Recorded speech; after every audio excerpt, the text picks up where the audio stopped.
meeting of the 31 of August 2023. There are no apologies. We're all here. We have Lisa online. Do I have any requests for leave of absence? No. Sorry. 14th of September. Oh, no. Just 14th. Okay. 25th of September. The 25th of September. Anyone else? Not a leave of absence as such, but I am likely to be drawn away from council business on hearings in October. Okay. Good. Right. So I move that the request for leaves of absence be approved. Do I have a second? Thank you, Nikki. All those in favour? Aye. Motion carried. Declarations of conflict of interest. Are there any declarations of conflicts of interest? None. There are no matters lying on the table. No special announcements. Public forum. 3 minutes each. We've got 7 speakers today. Yeah. You're the first one up. When you're ready, 3 minutes. Thank you. Thank you. Kia ora koutou. Last month, the world reached 1.5 degrees of warming for the first time. We already knew that it will become the norm by the early 2030s, and many scientists were forecasting that we would probably first reach it during the current El Nino event. But with this El Nino cycle having hardly started, no one thought that we would have already reached it by now. As usual, climate observations are far worse than the predictions. I hope that you will understand how bad this is. In the last 3 months, we have broken the warmest day record twice in a row. We have broken the warmest week record, and we have broken the warmest month record for the last 2 months. So what does 1.5 degrees look like? Hundreds have burned to death in Hawaii. But the scale of the Hawaiian fire doesn't even compare with the size of the Canadian fires. Towns had to evacuate. The whole of British Columbia is in a state of emergency. And the fire already burned twice more land than the previous record, with the fire season far from being over. Deadly fires also happened in Greece, in Tunisia, in Algeria. Sorry, hang on. Yeah, sorry. Sorry, you're not to interrupt public speakers. Thank you very much. We just please respect people who are speaking to the council. Okay. Sorry. Yeah, I'll give you another 20 seconds if you want to start like a paragraph again. Just start the sentence. Okay, Thank you. thank you. Deadly fires also happened in Greece, in Tunisia, in Algeria, in Tenerife, in Portugal, in Sicily, in the US, and in France, just to name a few.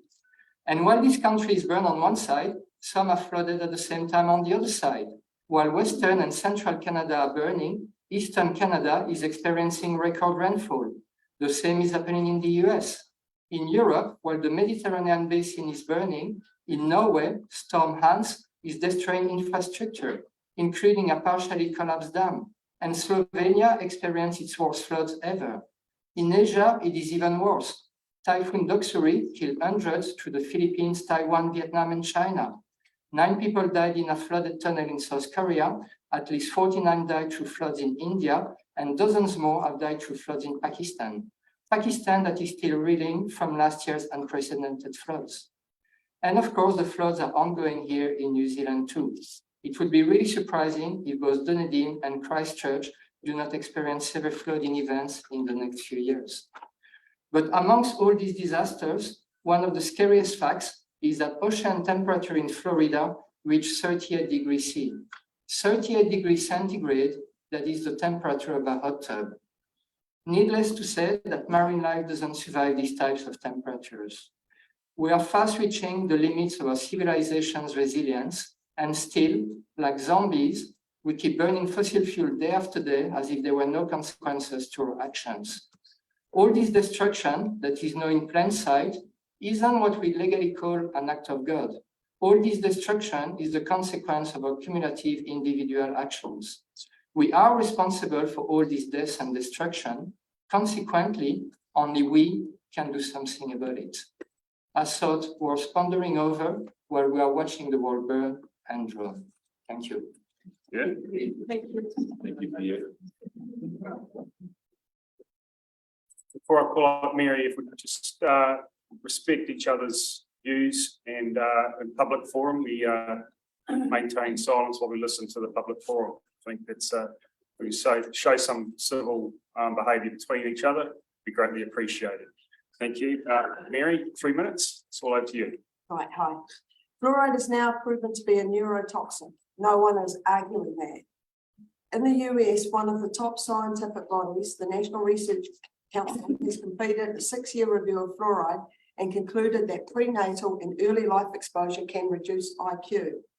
Their meta-analysis could not detect a safe level of exposure, no safe threshold of fluoride in water. The highest quality studies they examined were from Canada and Mexico and had been funded by the US government. These studies found that 1 part per million fluoride reduced children's IQ by an average of 5 IQ points. This was worse for bottle-fed babies or babies born to mothers who were iodine deficient, whose IQ was found to drop by 9 IQ points. Fluoride also affects the function of the thyroid and accumulates in the bone and soft tissue. Research from the UK found fluoridated water increased rates of hypothyroidism by 60%. Former oral health advisor to the Ministry of Health has advised that half of all fluoride ingested is stored in the bones or soft tissue. The fluoride chemicals used in fluoridation are toxic waste byproducts from the phosphate fertilizer industry. Fluoride gases are produced as a result of phosphate fertilizer production. The gases are not allowed into the air because they harm everything around them, so the industry is required to capture them. They do that with what's called water scrubbers, where water is sprayed into the chimneys. The waste combines with the gases and creates hydrofluorosilicylic acid. The acid contains traces of lead, acid, mercury, and sometimes even uranium. Industry now has a toxic waste problem as they can't dispose of this on the land or in a river, lake, or the sea, but they are allowed to sell it to local councils to drip feed through the public water supply.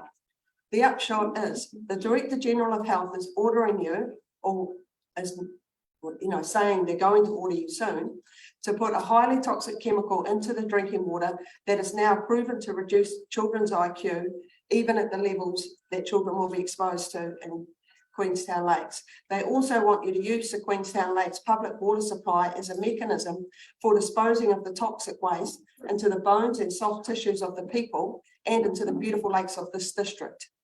You do have a choice. You can easily seek an interim injunction to stay directive until the court case against the Director General of Health by New Health New Zealand, currently before the High Court, has been decided upon. Cost approximately $1,000. Therefore, it is your duty to represent and protect this community, not carry out the dictates from central government. Thank you.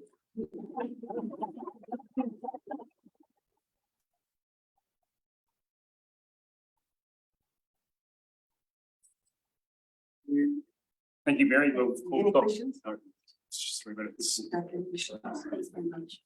Thank you. Dr. Neil Waddle. Is that right? Over you, 3 minutes. Sorry, 3 minutes. It's over you. Good morning. My name is Dr. Neil Waddell, and I hold a PhD in dental materials. I was the Professor of Dental Materials at the Faculty of Dentistry in Dunedin until I retired in December 2021. As a research scientist, I have 123 peer-reviewed scientific papers and served 8 years on the Dental Council of New Zealand. At some time in the future, the Director General of Health will be issuing you with a letter directing you to fluoridate the local water supplies. This is a form of medical and dental treatment.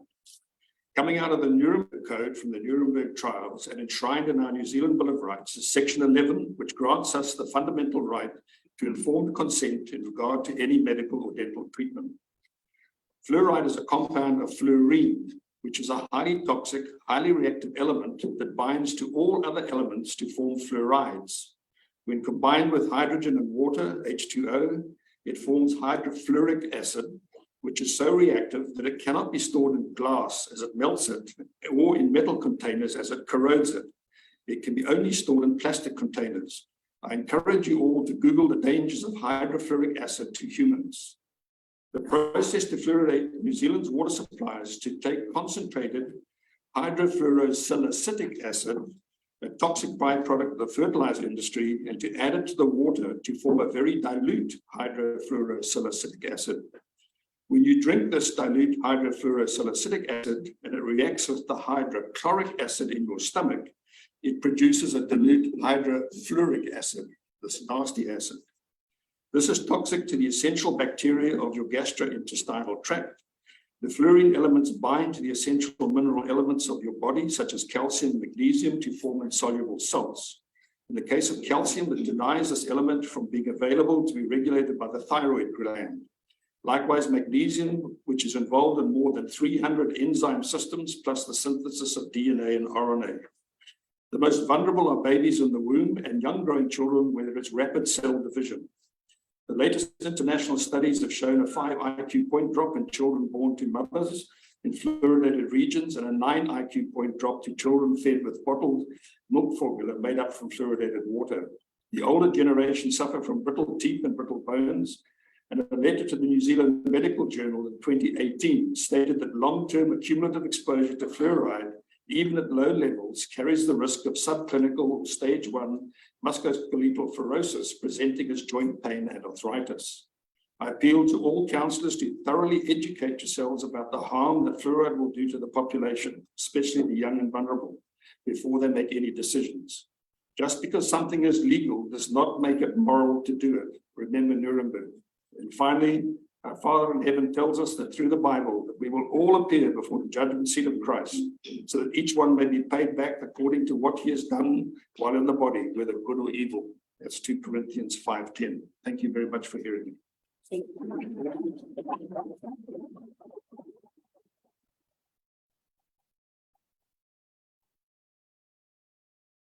Roy.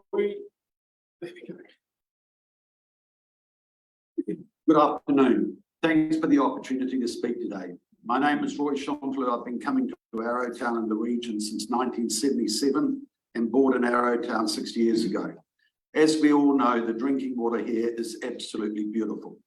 Why on earth would anyone, particularly our paid representatives, QLDC, want to be party or complicit in poisoning it, particularly given it's expensive, harmful, and there is no benefit? As mentioned to you, Glenn, and other councillors, we wish to be your ally, not your adversary, on this critical community issue. Earlier this year, it was confirmed to me that, in fact, QLDC has already completed a cost analysis for the introduction of fluoride. This alarmed me. I spoke to you and one of your councillors and emailed you both my concerns with excellent international supporting evidence of the dangers of fluoride. You both said you didn't share my concerns, clearly indicated you thought fluoride is a good idea and stated there was nothing that I or you could do about it anyway, as it was a Ministry of Health directive. I was fobbed off. I pointed out that QLDC has a professional obligation to resist this latest enforced medical tyranny and that the Ministry of Health is lying to us again. Their website states that fluoride is safe and effective. This is untrue, as dozens of international peer-reviewed studies prove. On the positive, I've spoken with some councillors who seem open to properly understanding the pros of this latest Ministry of Health mandated national rollout. It is outrageous that there is another unnecessary, unsafe medical treatment being forced upon us without our informed consent, denying us our personal right to put or not to put into our bodies what we choose. It is inappropriate that QLDC, our paid representatives, are part of this. Last week's Mountain Scene stated, quote, Council supplied its response sent in February this year to Mountain Scene. It replied it has nothing underway, nor any plans for fluoridation. This is untrue and has misled the public. All the high-level costings were completed last year, as you guys know, and the diagrammatics of where the fluoride tanks will go into the treatment plants have been drawn up. To conclude, the questions are, will QLDC send a corrective statement to Mountain Scene so the community understands the truth of the region's fluoride status? Will QLDC keep the public fully informed as to the status and intent of any plans for introducing fluoride into our water supply? Will QLDC consider the latest international peer-reviewed studies that confirm fluoride is unnecessary and not safe and not effective? Will QLDC seek an interim injunction that is now available to it for a minimal cost as a result of the current court proceedings challenging the legality of the Director General's directive to various New Zealand councils, including their letter of intent to QLDC. Will QLDC quantify if there is actually any significant tooth decay issue with children in the region? Seriously. We look forward to your answers and welcome further discussion so you can make the right decisions and that are in the best interest of the community you serve. Thank you. Are you ready?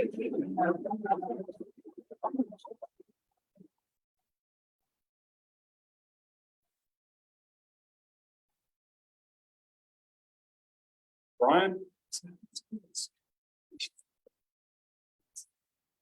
Thank you, Glenn. Thank you, Glenn. Yes. Hang on. Yeah. Sorry, thank you.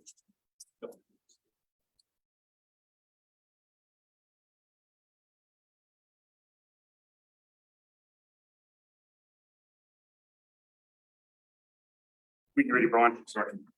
Thank you. My request relates to item 3 on the agenda, and it's asking you to please extend the consultation to include the location of council's offices. I'm not against the JV that's proposed, but I haven't got any concerns about the community and cultural facilities proposed on the site. My concern is that consultation has been inadequate on this matter, and also that it's misrepresented in this document that you're proposing to put out. The resolution passed did not specify the Stanley Street site. In relation to the consultation, well, the background to the 2016 resolution, I just want to read you one statement to give you a feel for its relevance now. This is in relation to the CBD, and this is the recommendation from Colliers. With extensive on-street and public car parking available, and that was talking about Queenstown in 2016. That's not Queenstown as we know it. And if this is one of the pillars on which the decision was based, I think you need to think again. I'd say that the master plan didn't give any of us the opportunity to consult on QLDC offices, and yet it's held up as showing where the offices are, because we tried and it wasn't accepted. The location hasn't been assessed against this really important document, which is your climate and biodiversity plan. Your workplace travel plan hasn't addressed the possibility of people working in a different location. Your proposal doesn't support active travel. I've pointed out that Frankton's central at 7 k's bike ride from Frankton out to Lake Hayes Estate or to Hanley's Farm, and that's a sweet spot for cycling. I know that. I cycle every day from town out to Frankton. It's slightly longer than that, and it works, and it's great.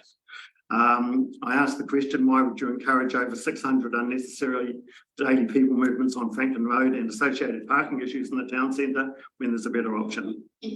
I point out that QLDC has recently resolved that its land at Frankton is an ideal location for a community services hub. And I asked the question, why is it not also the right location for your staff to work and relate to their community? Now, it's not just about climate change. There's other reasons, such as an AF8 event. If you're planning infrastructure that lasts for 30 years, you actually have to think about these issues. An alpine fault event would presumably put a great big slice into Frankton Road and cut it off from the rest of the community. Your offices should be on the side of the community where 75% of your population lives. Over the page, all I've done there is set out statements from this document. I don't intend to read them all, but you'll recognise them. Might read one. The way we work and invest matters. Not only are we, and this is the council's voice, one of the largest employers in the district, but we also invest in a significant amount in public infrastructure. Our ambition is to be a leader and a learner, embedding climate change action into our organisational culture. Now, the extent to which that's happened, I have to say I doubt, because I'll invite you all just to do a word search on climate, carbon or biodiversity in the report that's before you today. They don't appear, none of those words. It hasn't been considered. I'll read out my last statement. This is not about making a decision today. It is about ensuring that when you do make a decision on office building location, you have a current, well-balanced report that includes community views in front of you. Thank you.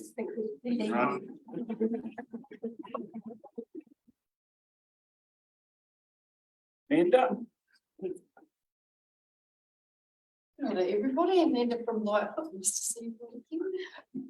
Actually following on from what Brian just had to say, I did just want to pick up the discussion about Project Manawa, which the idea of it I think is absolutely fantastic, and the need for us to show that we are shifting from a town to a city will be visible with a project of this scope and size. But similar to what Brian was saying, I do believe that there are other locations which might better reflect the shift that's happened in the last 7 years since the consultation took place. So there has been a major shift specifically within QLDC with the adoption of several plans which actually emphasise that we are thinking more about the climate effects of transport. That's what, you know, I love to talk to you guys about. And the reality is that, and in fact, quoting the stats that guy just said, 75% of people are based out there. We know that we've got five new schools coming on that side of town. If we're thinking about things like creating flagship libraries, this is not the location to do it. So the decisions around where to put the administrative base could be here, could be there. It's slightly different to what Brian's saying, but what I am urging you to do is to consult about the best location. And I know that an expensive consultation took place in 2016, and no one wants another round of that kind of cost. But the reality is that when that was done, Henley's Hole was still a thing out of 5 Mile. We did not even have 5 Mile. We did not have ideas about the development that would be happening on the Southern Corridor, and Ladies Mile still had fields everywhere, and Threepwood didn't even really, you know, exist. I remember his friends of theirs, they had houses out there through Plunkett that didn't even have roofs on them back then. So these are things that have happened in the last 7 years, and we really need to think carefully about where this civic heart needs to be located. Frankton is currently a little bit soulless. The airport has guaranteed that because it bisects it, and it dissects it. But the reality is that this is potentially where it needs to be happening rather than the spot just here. So I urge you to consider that as a council, and that's my time up. So thank you very much, and good deliberations. Thank you.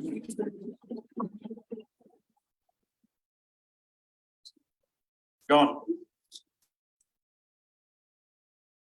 I'm John Hillis representing Flight Plan 2050, and it's interesting to come on the back of Brian and Amanda because it's similar but looking further ahead.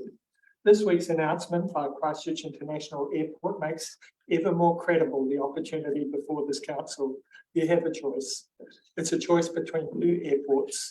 The strategic importance of this choice is massive. Either airport option could meet the district's economic and social needs. Indeed, the Travis option could offer more with far greater freight capacity, fewer constraints, and more reliable schedules.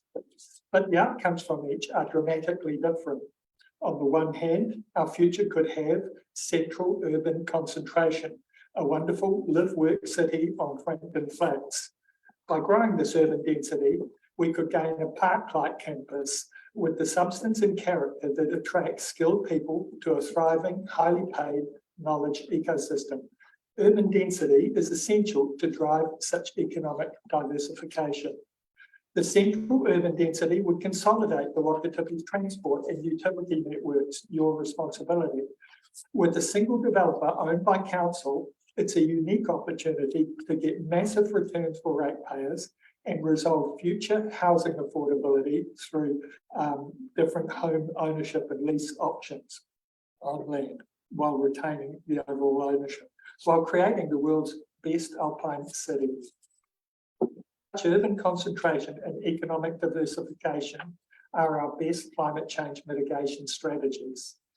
In contrast, our future could have dispersed suburban developments throughout the Wakatipu without ever developing the density required for a thriving knowledge ecosystem. As a result, its economy would remain fundamentally reliant on long-haul tourism. These dispersed settlements would increasingly clog our road network and frustrate public transport aspirations.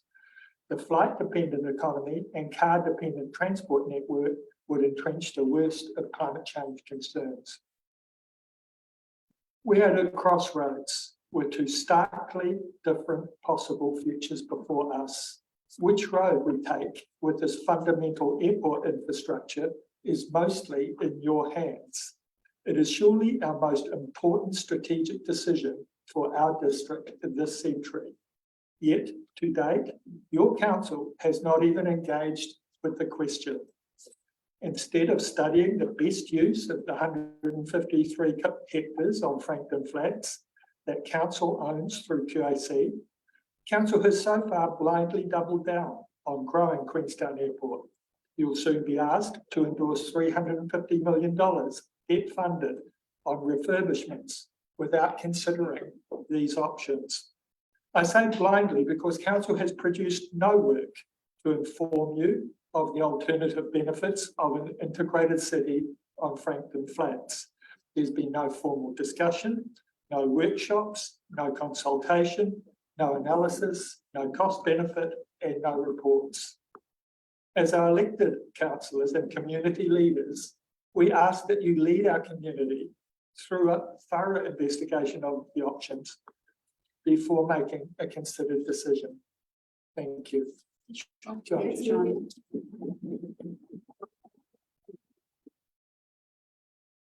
Okay, confirmation of agenda. The agenda be confirmed without addition or alteration. I move. For the seconder, thank you, Nikki. All those in favour? Aye. Motion is carried. Confirmation of the minutes of the previous meeting held on the 10th of August 2023. Just a few administrative ones, special announcements. Just please remove the. Wait a minute. Yeah, hang on.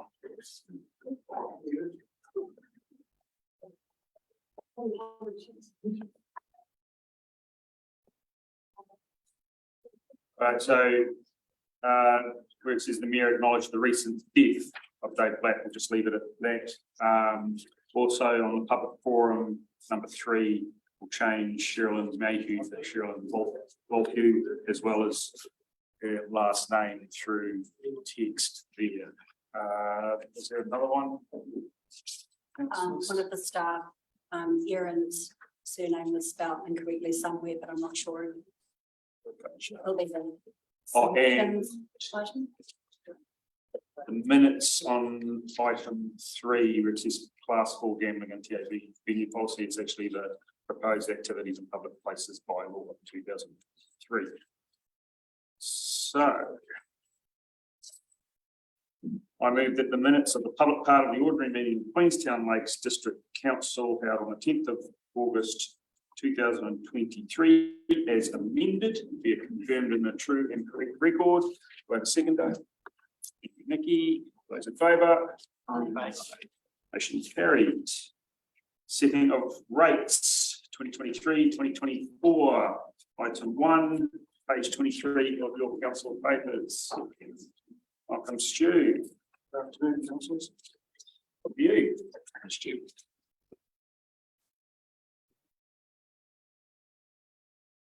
It's a procedural item and closes out the annual planning processes 23-24, which we've been actively involved with in terms of public consultation from March through to June. So this allows us to set the rates and obviously to collect that important funding source for council. There are a couple of minor typos we need to correct before we go much further. Page 29 in the appendix. Sports halls and libraries charge. Item 6, country dwelling plus flat should be 655, not 654.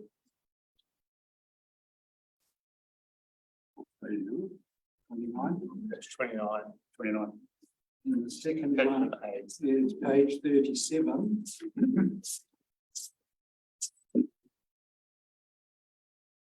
So water rates.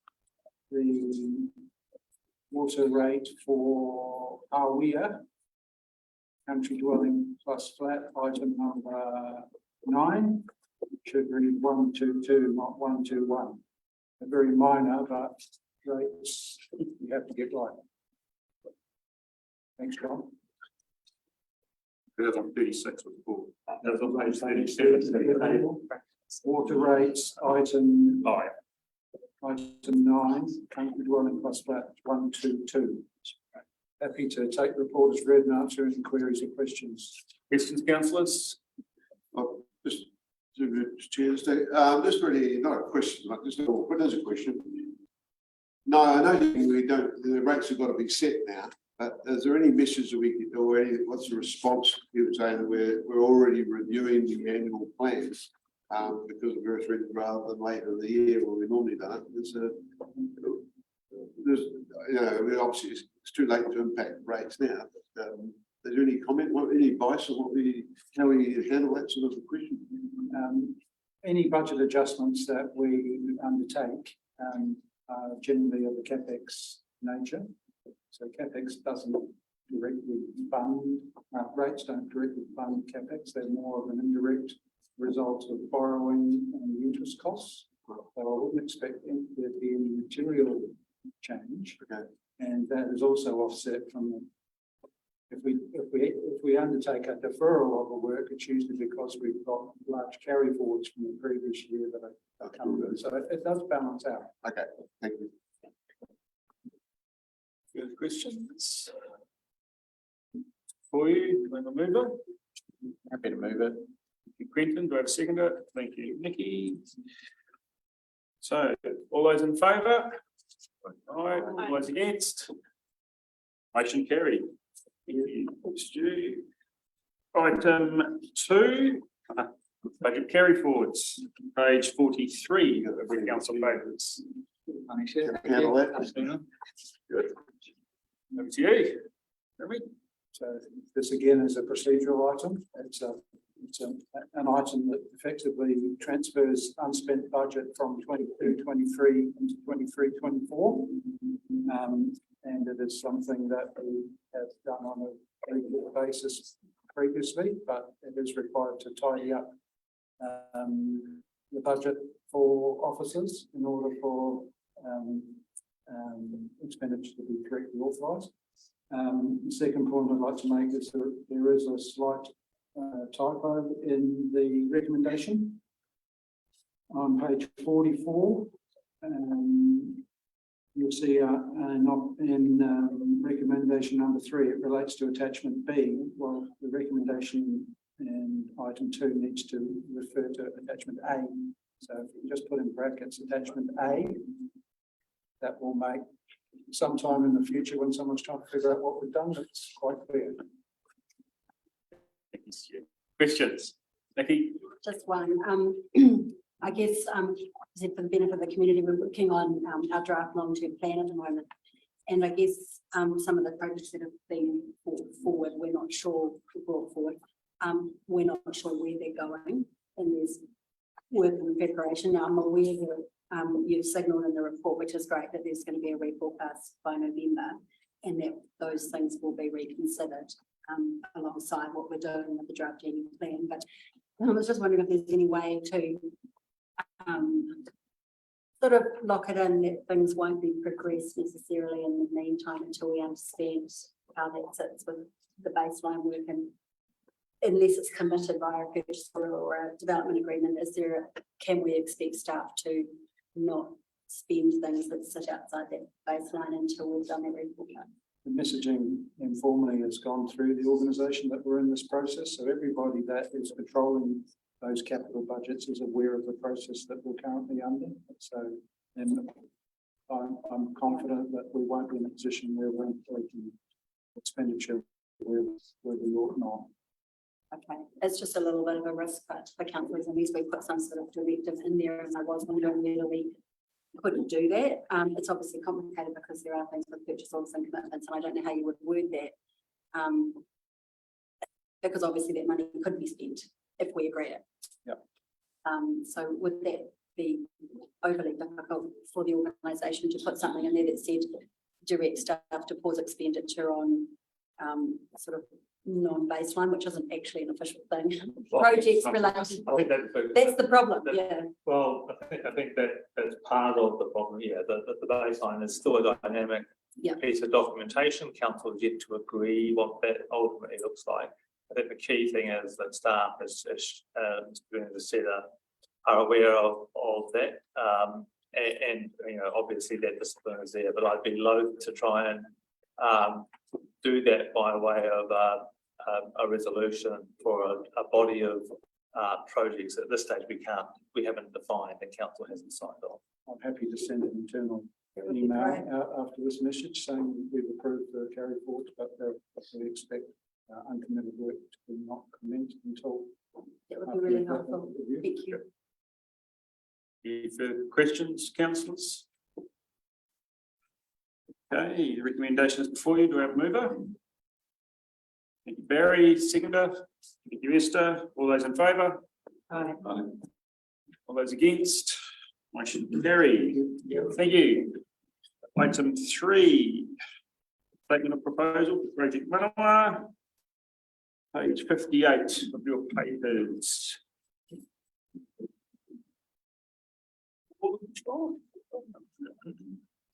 My name's John. Over to you, Paul. Yes.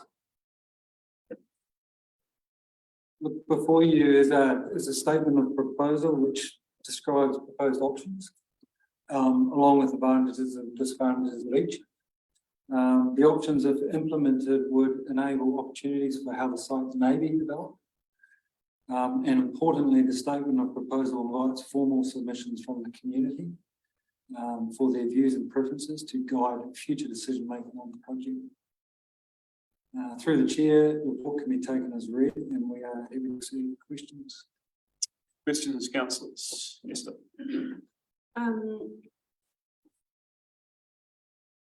Well, I'm just going to pose a question, I think, as an analogy, because I think there's some questions around the consultation document. So the question that I pose as an analogy is compare these two questions. One is, will you marry me? Second is, shall we get married in Frankton or Queenstown? Option 1 is the Presbyterian Church. Option 2 is the Anglican Church. That analogy is my interpretation of the consultation document as it stands. If you understand my analogy. Sort of. So we're asking some questions that are incredibly complex. And we've oversimplified them, but I don't think we're asking the right questions. Some of the speakers at Public Forum today have talked about many issues. And I guess I just wanted to ask you what your view is on asking the question of, is it the right place in the first instance? My view. In terms of the consultation document. I think the answer to that is that the council has considered where its preference for the building is. It's gone through that exercise previously. It has made a decision that wants the building to be in the centre of the city, and it's made the decision to have it on Mars. That's a decision council has made. So we're consulting on the process around putting the land together that would enable that to occur. But the assumption in there is one which the community feels like they want to have a say on. Well, so sorry. You can have a say through this and you part of the process. Okay. Well, we'll come back to it. Question. So obviously this is the consultation document that we're deciding on, and we get to get the consultation document right and make sure that we get the feedback that we need from it. And then to me that the scope of the discussion isn't too limited by what we put in there in the options. That's sort of why I'm asking the question. A couple of things. What are we expecting the hearing panel to be able to decide, or what are the limitations that the options that you put into the document will then place upon the hearing panel? Because I suspect there'll be a lot of feedback along the lines that we've just heard today. But if we've got option 1 and option 2, which are to swap land and enter be both, with no alternative option, no do nothing option, is there scope if the community comes back and says, look, we want to consider Frankton, and then the hearing panel sits around and says, we want to consider Frankton because of the feedback that we're getting, is the hearing panel, and therefore the council acting on their recommendation, are we locked into options 1 and 2? Well, depending on what the determination of the hearing panel is, and which would come off. Could the hearing panel, sorry, I'll rephrase it if that helps. Could the hearing panel then say, no, we want to do option 3, which is do nothing with the land, no swaps, no nothing. Yes, we'll still continue with a Manawa, that option would be open to council, but we don't actually want to mess with the reserve land and swap things around. That's not an option that's open. What I'm concerned about is we're going to get feedback on that option. But I'm worried that the hearing panel is going to be constrained and that the scope of their considerations are going to be limited to options 1 and 2 for the land strategy. Look, the hearing panel may come to that determination and you may receive, the council may receive a recommendation along those lines. What the hearing panel will be able to do is consider responses to the submission and some of what Mike was talking about before around some of the rationale for why those options, particular options, are in front of the hearings panel will be considered by the hearings panel. Yeah, I think ultimately it's going to come back for decisions to this group. So my concern is whether the constraints. So ultimately, this is about getting feedback on the site. There's a do nothing option. There's a do little option. If there's going to be feedback from the community, and can which will be taken into ultimately. Well, I think a decision not to do anything is always a decision that's open to council. Right. That may not be. I mean, I think that's inevitable, or I think it's inherent. But I think we should be realistic that actually again, the council has a position on where it wants this building to go. We're not asking people for an opinion per se on whether they think they would prefer to have it in Frankton or in Wallingford or in Arrowtown or anywhere else. We have a position that council has around it being a central city site that's well established. And we're looking to the land decisions around how we consolidate land for that purpose. Still, sorry, I still have another question after that, but could you confirm for the minutes that the hearing panel would be able to make a decision to do nothing? Well, the hearing panel could, on the basis of submissions received, recommend to council that it do nothing. Yes, it could. Okay, that's great. But it could not make a decision, for example, to say, we've heard people, we'd rather have the council building in Arrowtown. Okay. No, but presumably then that would raise another question around were we going to house our staff, and that would prompt another discussion. My second question is just around whether this is about the council building or whether this is about Manawa, because the consultation document speaks to all these wonderful buildings and the site as a whole, but really the consultation piece is about the options relating to building a council building. And obviously there's a third option if we didn't want to build the council building, and that would be to not swap the land around. And so my concern is that the consultation document kind of doesn't set up its purpose clearly, and obviously it has to do that legally. It has to say what is the purpose, and then what are the reasonably practical. Yeah, there is a question, but I just need to explain the background to my question. We need to set up the purpose, the reasonably practical options for achieving that, and then the advantages and disadvantages. My concern is it looks as though what we're presenting, the purpose is the whole site, but we haven't presented all reasonably practical options for developing the whole site. We've only presented the options that we need to put forward to build the council building. And that's my concern, is that it's not actually and there are questions around the legality of the document, because it makes out that one of those two options has to happen in order to develop a library, a community centre, and so on. But the only reason we should do this is for the council building. So is it legitimate? Have we set up the purpose accurately? Well, I mean, what is provided in the consultation document and in the background information is us entering into a partnering agreement, the council deciding to enter a partnering agreement with Ngāi. And that partnering agreement has certain outcomes that were required of that, and one of the things was unlocking the site's potential. And due to the complex land interest on the site and Ngāi Tahu's interest in the land, particularly under the RFR, and what we can put on the site and what we can't put on the site, one of the key, I guess, constituents of that partner agreement was, once we come to an agreement on the cap, then there's an opportunity to unlock the balance of the site. This is, I guess, the proposal provides that opportunity. If this proposal is rejected by the community and it comes back to you and you don't want to do preferred option or the alternative option, and we're in the status quo, then we're in a situation where we would have to come up with, potentially go back to NITO and look at how we could progress under the PA or not. Yeah, just to go back to the Frankton Queenstown question, because it has been, it comes up every time this is talked about, I think. Going back through the earlier decisions, I haven't been able to find where there was a public consultation on that decision. I've seen a report, a Collier's report, which did talk about the options, and in some ways that was favouring a site in Frankton, or a shift to Frankton for various reasons, but other reasons that kept it here.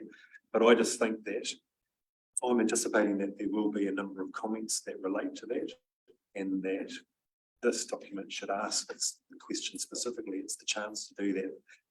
The other aspect of that is that 2016 report or decision was a considerable amount of time ago now, and things have changed a lot since then. My feeling is that we should be asking that question in this consultation. Yeah, so I guess, and can I just finish off by saying that if we haven't asked it and people submit on it anyway, my experience on other hearings is that because it wasn't part of the consultation, it then tends to be left out of the decision. Yeah, so we're not making a decision on whether we're going to Frankton or not through this process. No, but in terms of assessing what's, the hearing, it's assessing the consultation.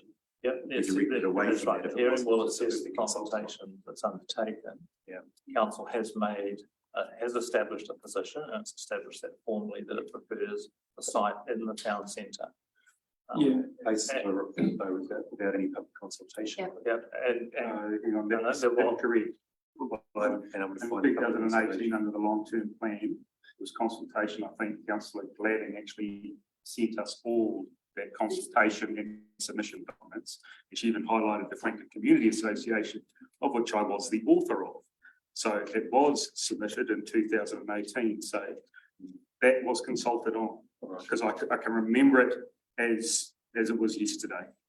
So I just want to clear that one up. It's not 2016. The decision was made in 2018. and if I just may add, the partner agreement was contemplated around developing the Stanley Street site, and this consultation is directly related to under that partner agreement. So the partner agreement wasn't signed with NITO, and we didn't enter into that to develop a office somewhere else in the district. Now, based on the consultation, what will come back to you for decision making, depending on where we get to on this, that may be an option that we may need to go out to in the future. But at the moment, we're just doing, I guess, what I'm not saying this council, but that council have asked us to do is basically come back to you or report back to you on progress around the foundation documents from the partner agreement, and this consultation relates to that resolution. You referenced previously about talking about if the community come back and say that that's not what they want, or they're considering another site. How do you interpret consultation to show a directive of the community when we all know that there'll be both sides of the argument, and what kind of visibility do we get on quantity and qualitative sort of analysis of that consultation? Well, that's a tricky question. It's not a fair question, because if there are submissions made, and hearings panel will see all those submissions. And they'll be public, and they'll be transparent, and you will get, so those submissions will be made public, and then the responses to the submissions will be made public. That will be part of the package that goes to the hearings panel, and then you as a council will ultimately get all of that as well. She was asking a question before though. So you only get one go at asking questions. I actually just really gave an analogy before. You had your go. Sorry. Any further questions? Still put a motion. Any further questions? Is there a prenup on that? I've talked about prenups before. Okay, my question is slightly, I suppose, technical regarding the CCO, and I've asked this question offline too. Is there sufficient information in this consultation to warrant the, well, to enable the formation of a CCO. My understanding is that it would have to be quite detailed and expressly explain the nature of the CCO, what its purpose was, what its structure is, all those sort of things. So is there sufficient information here to warrant the special consultative procedure required to set up a CCO? Short answer is yes. I don't know whether my colleague here can look to that. Yeah, happy to talk to that. I mean, you're in a position where you're consulting on the possibility of a CCO, not the formation of a CCO. So the first part is to consult, see what the public think of a CCO, the principles of it as a 50-50 joint venture, owning the land, Ngāi developing it, 50-50 share in the risk, set out its general purpose, which is specific to the CAD, is set out. The details in terms of a detailed statement of intent and budgets and so on are simply not known, so it simply can't be done. So it's open to the council. Once we've gone out and got some consultation on this, we'll see how strongly or it's supported or not supported. Once we know that, I mean, the council can form a subsequent decision about whether the consultation is sufficient to justify the CCO if and when it's created. So it's an opportunity really to do it later again if you need to. The second part of that question then is how do we undertake this consultation in isolation of the financial components of it, and is it better off being part of a 10-year plan process or something like that, where we can talk about the opportunity costs and where it sits in the program, and in order to inform our strategy. I mean, this is very much enabling. It enables you to have discussions with Ngāi, it enables you to have discussions with DOC, it enables you to have discussions with the Minister of Land, it enables you to have those, if you so choose, based on the consultation. If you don't have the consultation, you never get to the stage where you have those discussions, you have the ability to form terms and then consider them. You can't get there unless you've made these decisions. You don't know what freehold land you're talking about. You don't know what the economics are, which piece of land. You simply can't do the financials until you've taken your feedback and made some decisions about the land swaps and how it fits together. And then you can build up a detailed economic model. Okay. Lauren, does that help? Yeah, I mean, it does. Yeah, I'm not entirely convinced, but we get that. So I mean, later point. Just want to clear the decision in 2018, was that a decision as the LTP decision, was it, or was it a separate resolution? LTP. Okay.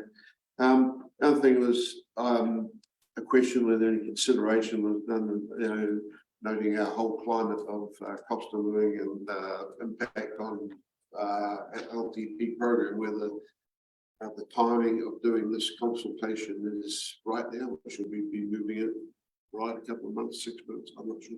Any thought on that? So I think that yes, and come back to the point that this needs to be seen as two steps in the process towards being in a position to make the investment, any investment at the time when it's suitable.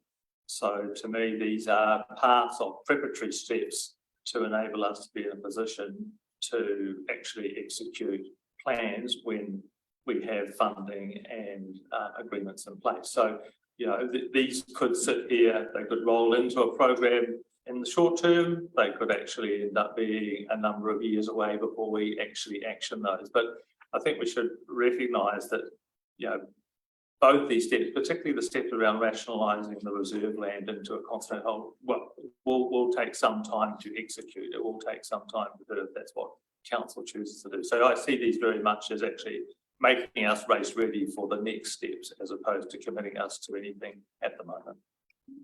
Thank you. The timing for this is to try to help inform the community plan in some way, so we know some of the assumptions that were made in the previous 10-year plan. Let's say moved down the road. Okay. I just don't know if I missed that answer. I think Peter Quinton is And you kind of answered it there that you wanted to inform the 10-year plan, but also to Lyle's point about the timing and perception. First, may feel like, given we've just done the rates increase, we're going to come out with a long-term plan that has significant decreases in spend. Is it the right time saying we still want? And don't get me wrong, I would love this to happen out of the town centre, but just is this timing right?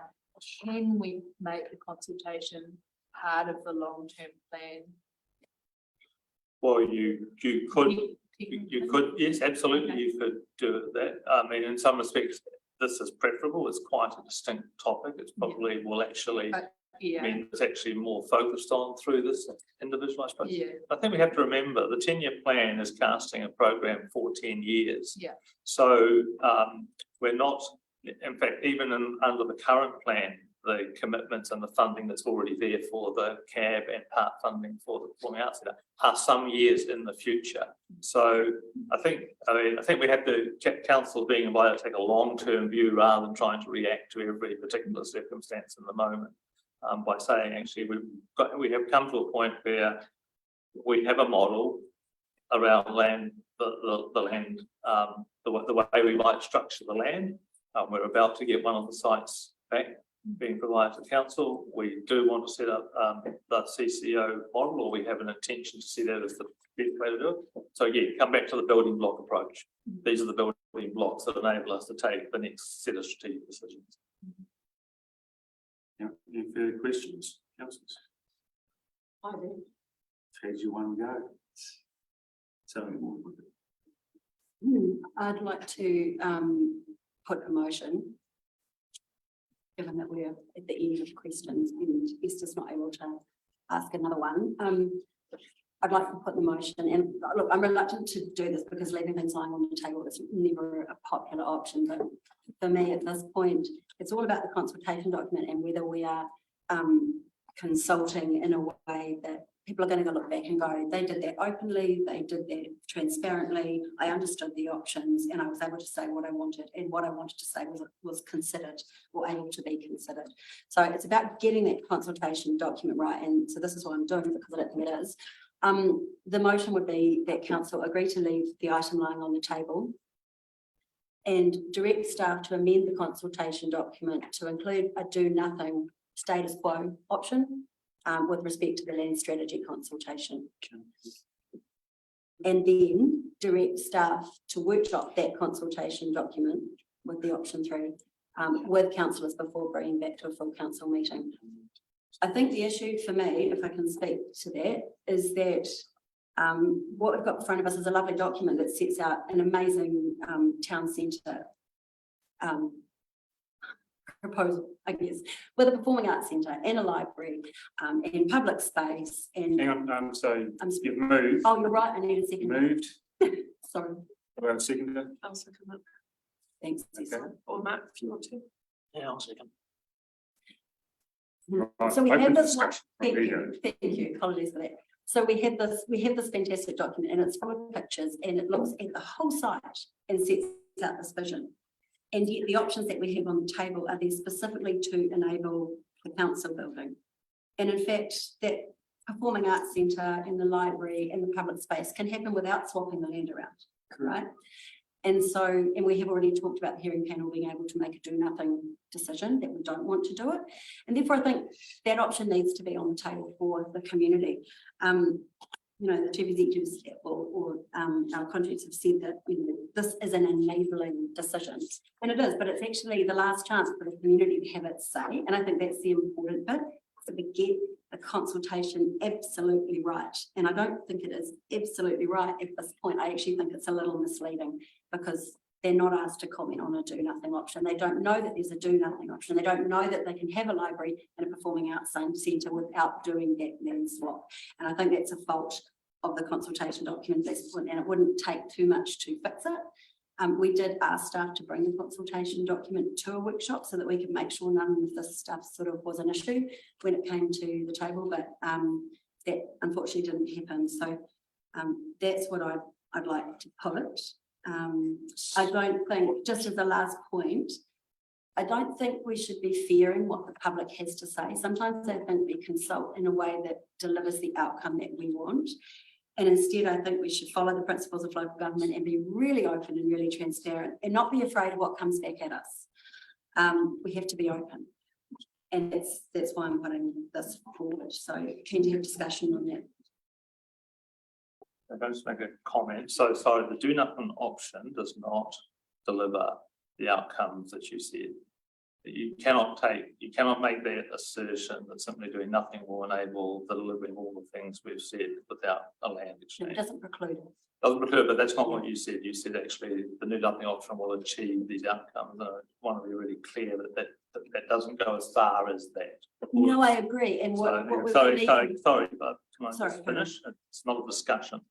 I'm just making that point. And I think we just have to come back to what we are asking to do. And I think, you know, we've put a lot of work in what the document is so that we do actually get a sense of where these two steps sit in the context of what the council has actually proposed for that site. So consultation under the statement of proposal is not generic consultation wanting feedback. It is specifically around putting a proposal in front of the community with options to be considered. So it is quite a deliberate piece of work. So I appreciate your point around views, but actually, you know, an SOP has quite a specific purpose in the Act. It's not a generic piece of work. It's a particular. It's a specific intent to do something, and that's what we've tried to achieve. Okay, councillors. Yeah, I just wanted to say something here.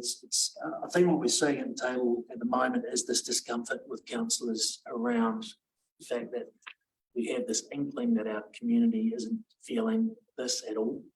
And that's why, for me anyway, a lot's happened in 5 years. And to your point at one of the workshops, we've been talking about civic buildings for 30, 40 years now, and it's never happened. There's probably a reason for that, and that's because there's such a divide within our communities about what we should build and whether we should build it. And from my perspective right now, I need to know that at least I've got a decent amount of support from that community that they want to build a civic building in this location, and I don't feel that at the moment.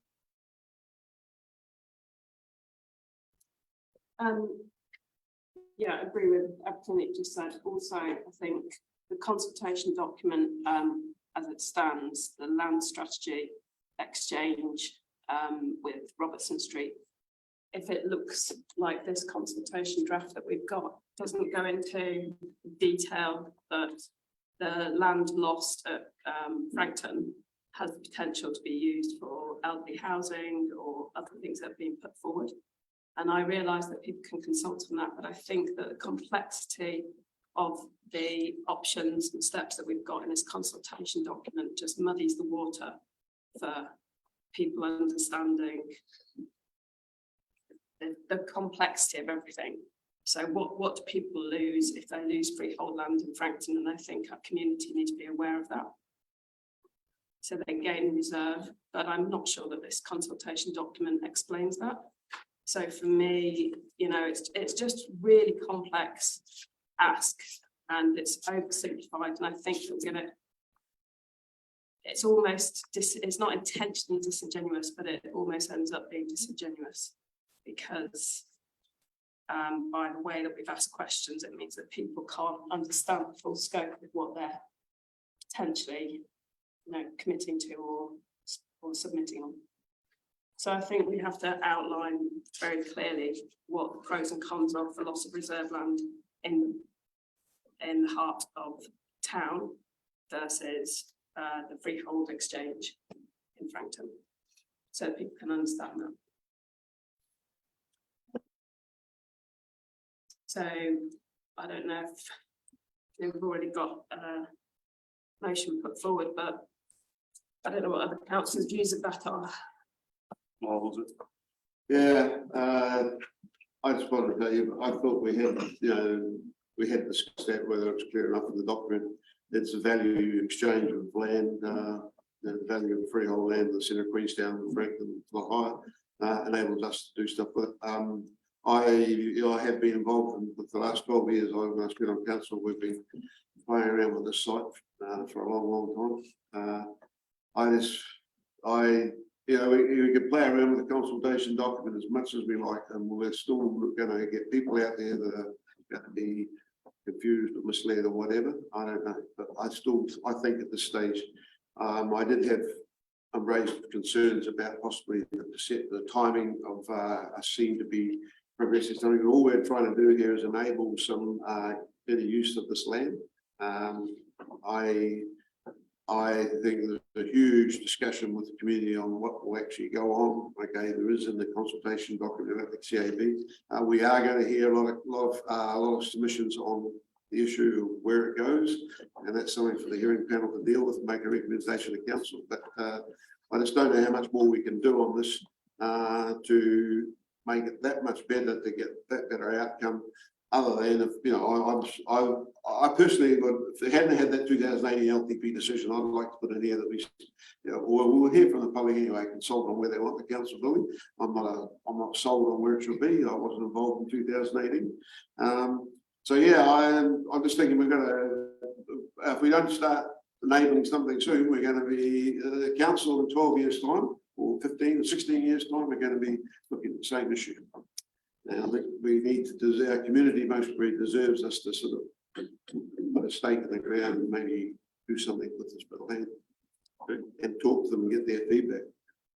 Yeah, through the chair, thank you. I'd just like to back up Councillor Cox and his comments, I guess, from someone who's been around this issue for a long time, and I guess as a community resident, when we go back to the remarkable centre, and that was planned on the site. But you know, when you are part of a council that has made decisions that you think are going to enable something to be moved forward, you know, and then you go into another council, and then decisions start to get looked at and rolled back, and that's something that sort of doesn't sit comfortably with me personally.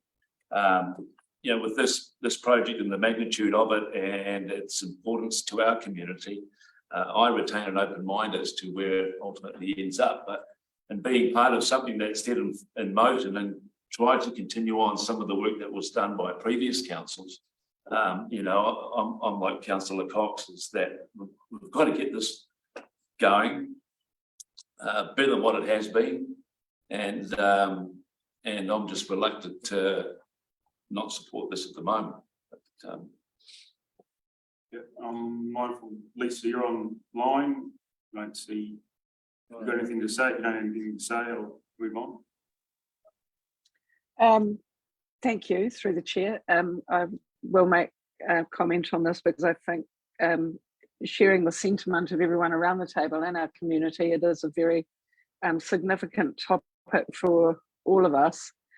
And I think of it as being across a multi-generational project, and one of my concerns is that we often stop things through fear of big numbers and big progression without really looking at the long-term outcomes and the strategic thinking of unlocking the site. And what I see before us at the moment is an opportunity to take the next bite of the elephant and just enable this consultation to proceed. I look at some of our other regions around New Zealand, and perhaps Tauranga with Manawa is the most aligned to this journey that we're on down here. And I don't see this consultation as being the end point of this journey. I see it as stretching across many councils and many years, and Tauranga did end up with a different decision as to where they put their CAB, but they did progress their Manawa site to be a significant key piece of infrastructure and social infrastructure for being the district together. And today I don't see our council staff as asking us to make the call on where the CAB site is. I'm with Councillor Cox. We could change this document a lot. I think if our community want to tell us clearly that they don't agree with this, then I'm hopeful that we will see it in their submissions. I would like to see the site progressed, I'm totally open-minded as to what that ends up looking like. But I think to enable the site to be unlocked and for the engagement with our other stakeholders in iwi to determine what that looks like is before us today. So thank you for letting me comment. Yes, Lisa. I agree with Lisa in the sense I've still got my timing issue. I just feel like if we could push it a few months or early next year, I'd be more comfortable with that, or make it part of the long-term plan. But I agree something needs to happen. I'm not necessarily, I know the decision has been made for the council officers to be there, but I feel like that part of it should still be optional, but doing something with the land is not, having it just left as in gravel pits is not an option. So I would like to see progress. I just think it's really important to get it right with the timing. Yeah. Oh, sorry. Any further? I do.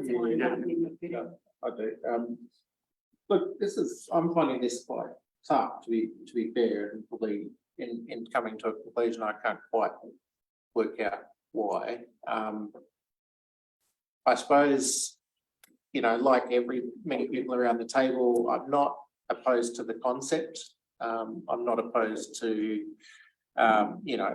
clearly we can use that site better than it is today. But I reflect on Matt's comments that I do fear I suspect what the community will think of this. I suppose my question, and I know it's not question time, but to Mike, I suppose, is, can I get some assurance that during the LTP process, we'll get a real choice around this as to whether this has a place in the program in the 10 years? Well, hang on. Well, that's up to councillors to have that choice. It's not up to the executive or the officers to have the choice on whether this gets funded or not. But that's as you well know, that's a pretty big decision, and that recommendation, if it goes to a hearings panel, that this consultation has nothing to do with actually funding. And it's not, is it not going to put an undue obligation on us, a partnership agreement, to make a decision? But I don't want us to be bound in our ability to make that real choice at the LTP time. And my comment on it. Okay. So just to assure, I think as has Virginia said, that's a decision that council will make. But I think one of the key things that you should be aware of, obviously, part of the way that this has been structured is that we're, in terms of making both the CAB work and the long-term, the Performing Arts Centre, both of them require forms of funding arrangements, and both of them require either funding arrangements that, in the case of the CAB, are reliant at this point on, are optimised through a CCO model, which is a joint venture model. Equally, the ability to fund other aspects of our centre is basically predicated on actually releasing the land. So these two pieces of the work in front of us today create the framework for us to probably then go on and have those particular commercial discussions. I think the risk that we have, one of the risks that you have, is that if we make no progress on this, we don't actually set ourselves up to actually have the discussions about how we might or might not choose to deliver it, because we don't have a framework from which to move. So, and I think as Paul has outlined, the conversations with Ngāi Tahu for us to progress those require a level of certainty. They're not absolute, because all those decisions that commit are basically both through the annual plan and then ultimately in the fullness of time specific decisions around actually starting particular projects. But if we never make the step to give ourselves the framework to have those discussions, we can never get to the next step. All right, you've got right of reply. So, any further? I'll tee off. Right, so thank you for your discussion, councillors. I appreciate how we'd like to see this in the long-term plan, but as you can understand, I'm a bit wary about putting it into the long-term plan, because just had confusion and a little bit of discussion about was it consulted on back in 2018, and that was part of the long-term plan. And so that actually, this topic plus all the rest of what we'll be discussing in the long-term plan sort of wash each other, and I think the critical nature of this topic would probably get diluted a little into that long-term plan. If we look back at history in 2018 and we can see some of that, not confusion, but that loss of oversight on what actually happened when they decided that Manawa site, because it was part of that long-term plan consultation. I just want to pick up about how this is not a vote on actually building Manawa. This is a vote on actually a land strategy to actually add substantial value to the land that's sitting out between Stanley and Ballarat Street. I think if we look at whether we would want freehold land in the middle of the CBD or freehold land in Frankton, I think we owe the community to actually let them decide on where they see that value. I appreciate your point whether you wanted an elderly housing at the back of Frankton there. I live just around the corner from you. More about people understanding. Yeah, it's understanding that, but we've got to trust people can read this and understand it. I know it's complex. I know the land tenure swaps and stopping the road and swapping for reserve and bringing a freehold land status from another part of the region into a new part. Yes, for us, that's got to be, we've got to read this ourselves, and when a constituent brings us up and says what's going on, we've got to be pretty clear on how in our way of explaining it. There's a little bit of a burden on us, but we've got to be clear. This is not about building Manawa or actually funding Manawa. And I think we've got to be clear to our community about that. If this consultation goes ahead, we've got to be very clear about that. And again, you're already being afraid of the comments. I'm certainly not afraid of the comments, and that's why I wanted to go out to consultation, because I want to hear from the community. We'll get all sorts from the community. It's up to us to actually listen to the community, not be afraid of consulting with the community, and then actually deciding what to do once we've heard from the community. I can appreciate you want to leave it lying on the table, but really, if we do that, what's actually going to change? We'll still think it's too complex for our community, and I do not accept that. We have a very smart and well thought out community. That's not what I said. Just taking on, and they will decide from those papers before them. And if they have an issue, we've all got our phone numbers on the online. They've all got emails online. I'm sure they can ask us questions quite easily. But it is a technical document, especially that land tenure stuff. So from me, I prefer not to leave it on the table. I prefer to just get it out there and hear what the community has to say. Over to you. Thank you. Look, I don't want to leave it on the table either, and I do want to go out for consultation as well. I think it's critical that we go out for consultation, but we have to do that well. We have to do it in a way that in 3 years' time or 4 years' time, when we're actually using the results of the consultation, people can look back and go, yes, we understood what was in front of us and we had all the options, and it wasn't misleading at all. I didn't think, oh, I voted for this option because I didn't think I could have my library or my performing arts centre unless I went for option 1 or 2.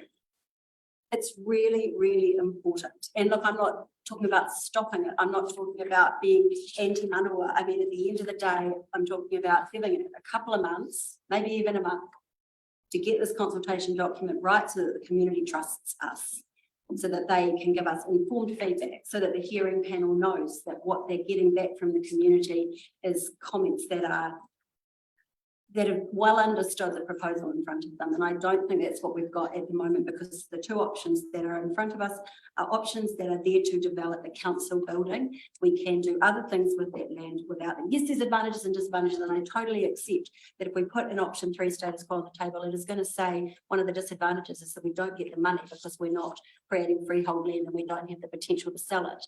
But we set out the advantages and the disadvantages of that do nothing status quo option very, very clearly, so that people can give us informed feedback. at the moment, this document limits the feedback, and that's not fair on the community in my view. And I think that whether you want Manawa developed, whether you don't know, what you want to do is get this consultation document absolutely right. And I think that's important for the hearing panel, it's important for the council when it ultimately makes a decision, but it's also important for the reputation of the organisation.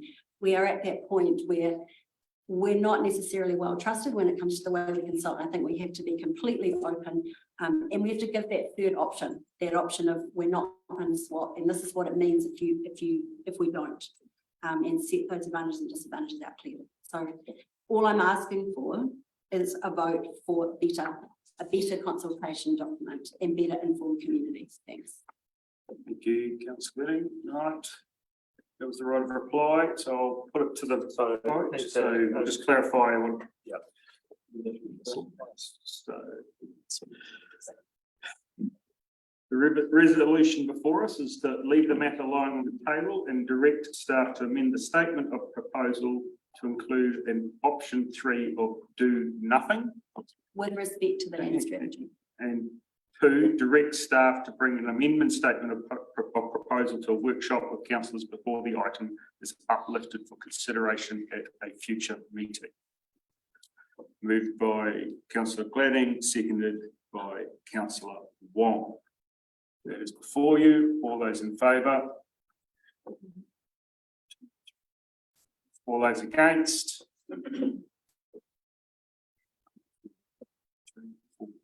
5. Sorry, I haven't voted. Okay. I'll vote in favour, sorry. In favour? So hang on. Sorry. Right, all those against? The squad. So can we seem to have had some confusion? Can we just take this vote again? So all those in favour of the resolution as on the table, raise your hand and keep it up. The resolution. Yeah. All those against? So you've got 1, 2, 3, 5, 6. Tie, deciding vote against my favours. We have votes recorded, please, or I'd like mine recorded. Thank you. Right, so before us now is the resolution, the proposed resolution before us, 1 through to 5. Do I have a mover? I've got 3 councillors to put on. That is, and I've got indication of interest from councillors Cox, Wong and White. Are we still happy to? Yep. Well, you still happy? Oh, yes. Okay. Right. So do I have a mover from 1 through to 5? Anyone? Thank you, Councillor Ferguson. Seconder? I'll second. All those in favour? Oh, sorry. Yeah, go for it. So just the items that I've picked up on the proposal then. I wonder whether it could be slightly clearer with some of the jointly owned land, whether that will be subject for the future development land, whether that will be subject to the joint venture, or whether the joint venture is solely to do with the CAB building. And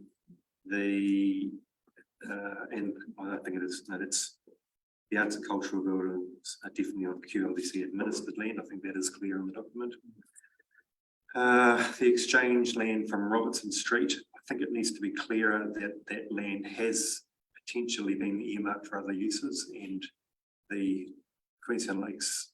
Sorry, it's not been earmarked for other uses. Let's be very clear. The trust seem to have. The housing trust seems to have made some assumptions. Right. There's never been earmarked for a particular use. In fact, and the council has explored developing that land in the past, and it's had actually quite a bit of strong feedback against developing that land. So I think we just shouldn't be reading into things actually which don't exist. Okay. In terms of the uses of the land, civic heart use seems to be a separate component or separate section of the document. I wonder whether that's just one of the other potential uses of the land, which are, you know, prior to that. Each we on the page 8 of the document.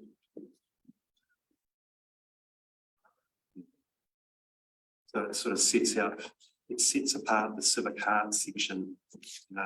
Seems to give it more importance than the other uses for the land as itself. So, Karen, are you discussing the motion, or are you? Yep.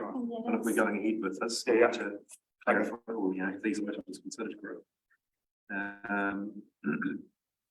And the aerial photographs that are in the document, I think they don't show anything to do with the arterial route, which is an important part of that site. I think those photos should be, or those artist impressions would have to be updated to show the arterial route.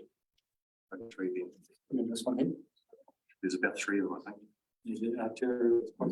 So I think we can certainly, In the document I've got here. we can take those comments on board. Yeah. Thank you. Thank you. As I've said before, I mean, I am struggling with this. However, I wasn't planning on supporting it, but I am conscious that we do need to inform our decisions come LTP time, and so while I certainly have reservations regarding the CCO model and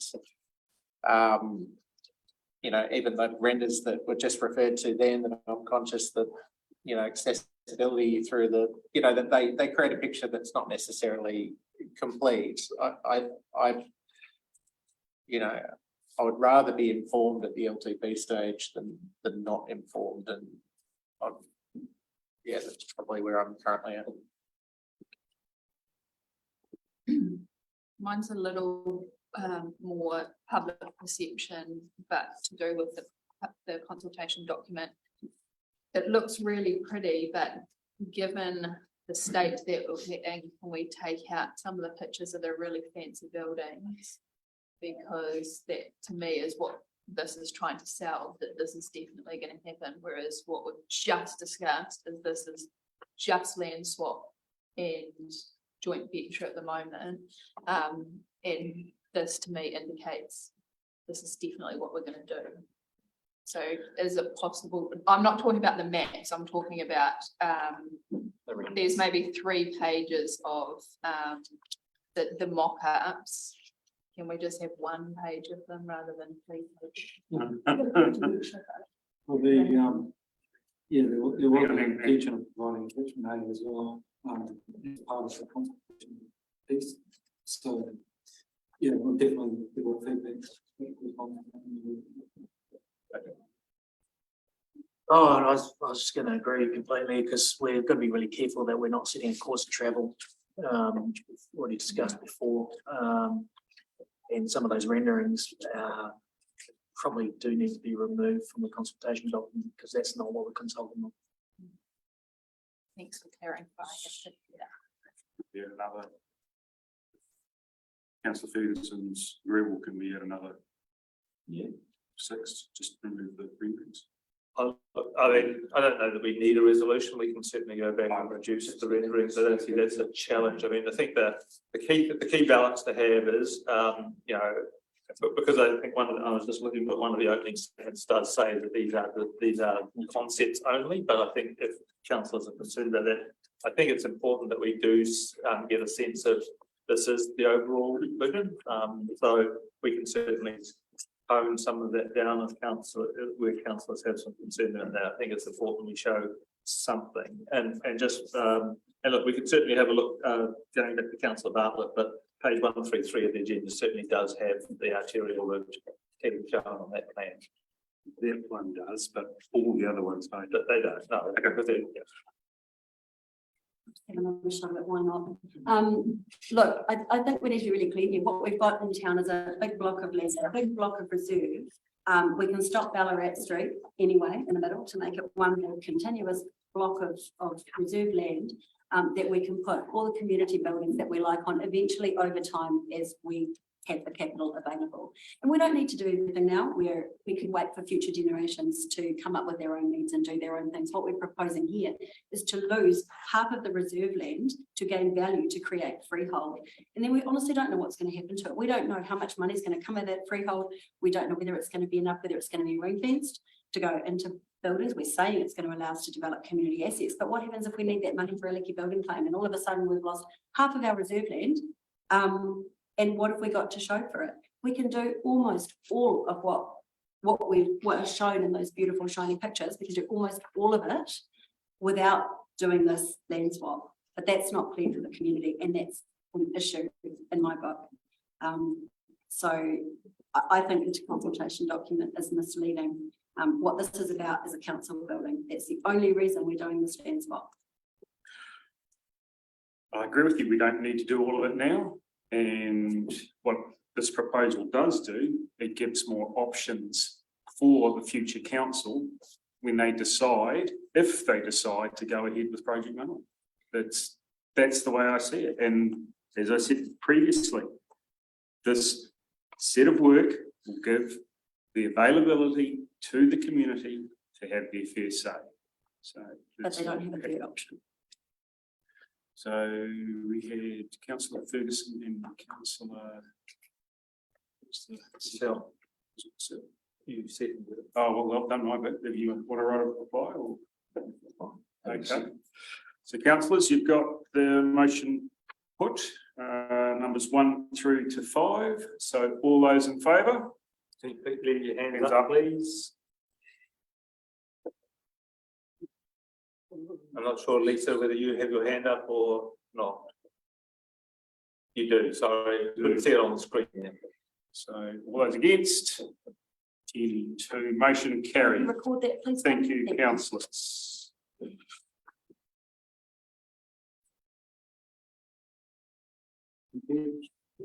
Thank you.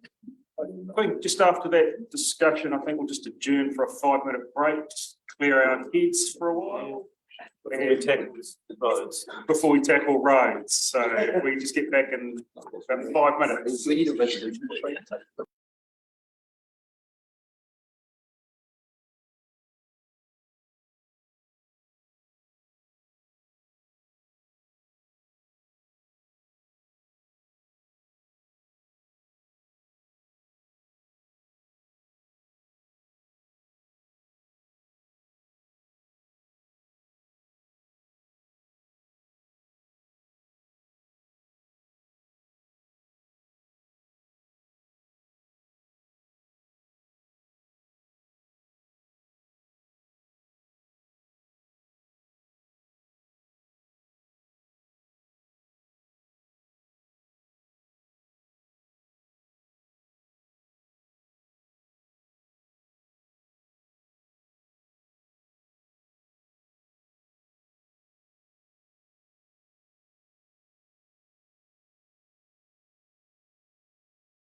Item 4. So you got here, speed management plan, page 141, 40 of my papers. Off we go. Thank you very much. Thank you, councillors, for giving us the opportunity to put our consultation proposal before you. And we've taken the report as read, and we hope that you will approve our request to go out for consultation. Questions, councillors? I've got some questions. I've got a little list, but she's not too there. Seems quite excited about your question, David. So on page 162, we've got the Frankton Accessway, Frankton Road Accessways. They're all set at 50.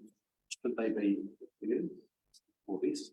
So, do you want we can, sorry, through the mayor, we can jump to that.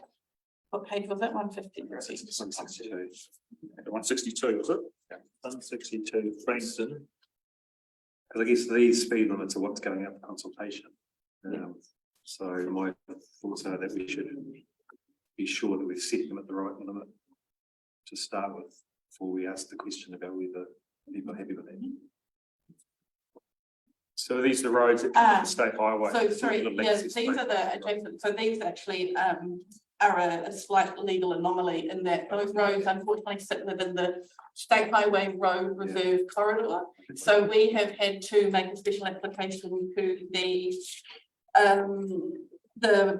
Kotahi board to get them legally reduced to the default of 40. So they actually sit, they will come out of this, apologies that they're still in there, that is an error, but they will be sitting within the general urban boundary that we have of 40. Right, yeah. okay. So Alice, just so if I catch that right, just sorry, they'll be removed from the. Yes.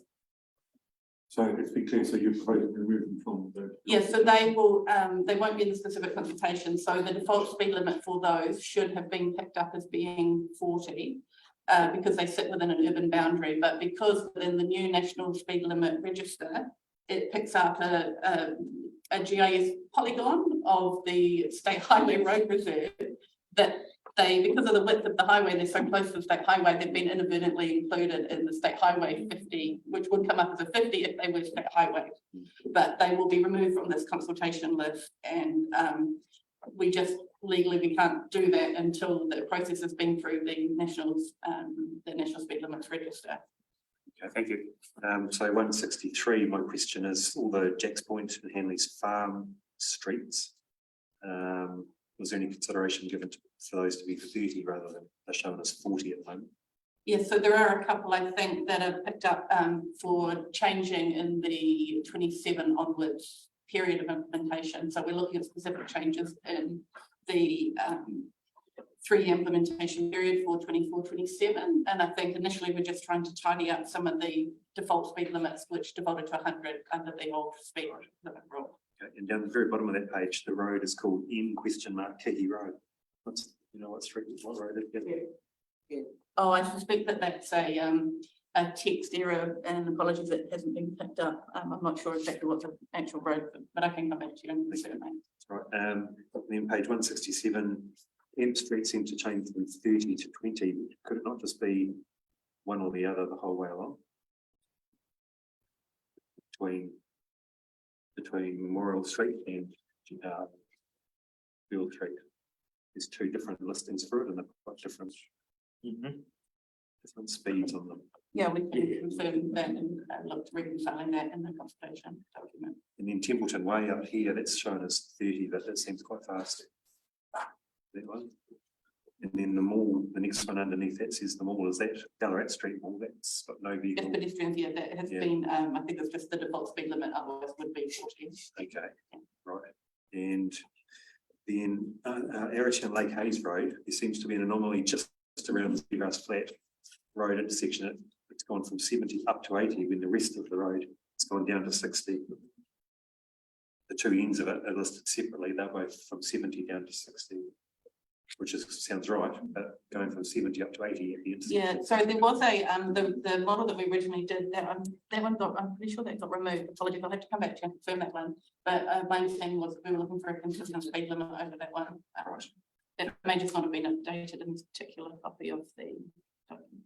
That's all right. And then I couldn't see, and I wasn't at the workshop, so I apologize for that, but the similar in the school zones, is that a picture of a road sign that has a circle with a red line through it and a school sign? Yes, so those are indicating the variables. Variable, right, okay.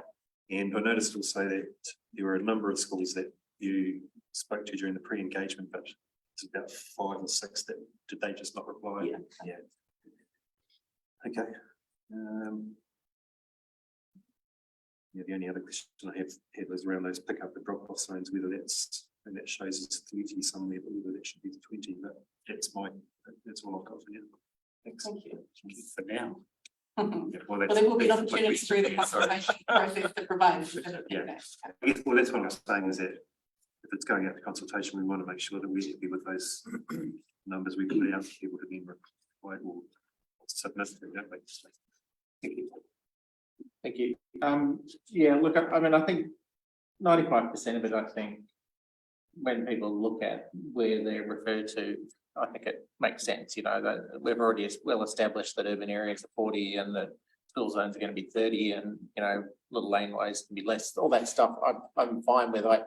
I'm concerned that in particular in Wanaka, the inclusion of Golf Course Road and Albury Road, particularly going down to 40, is going to be unnecessarily inflammatory and undermine the sort of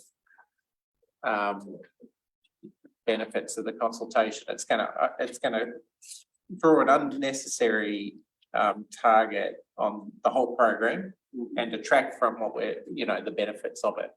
So my question is, can we remove keep Golf Course Road and Albury Road at 60 rather than dropping them 40 for the purpose of the consultation and to the benefit of the consultation?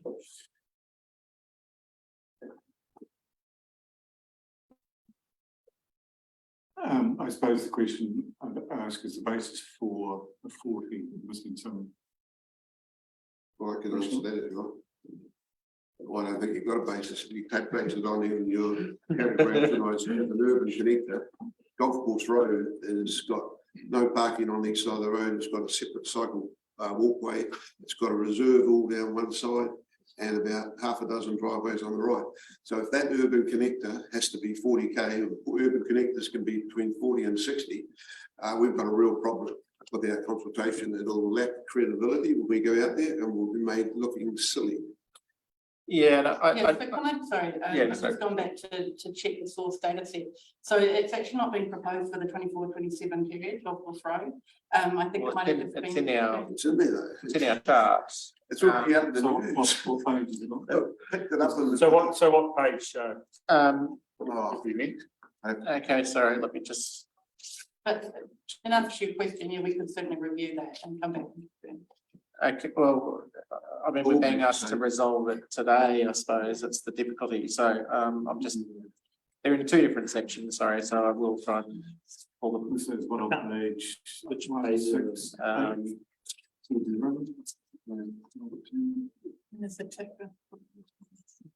Yeah, so page 168, network consistency, Wanaka Golf Course Road, 70 down to 40 has been raised. Yep. And Albury Road between Gun Road and Anderson Road. That might be like. Yeah, I think we remove those from the, which goes into the 27 plus period. Okay, do I need to put a resolution to do that, or can that just be done by amendment?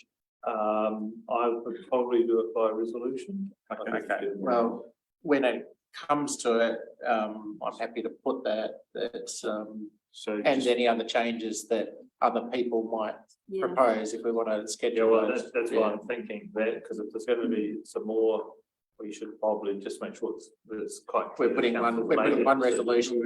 Other resolutions. Oh, can we just? Whoa.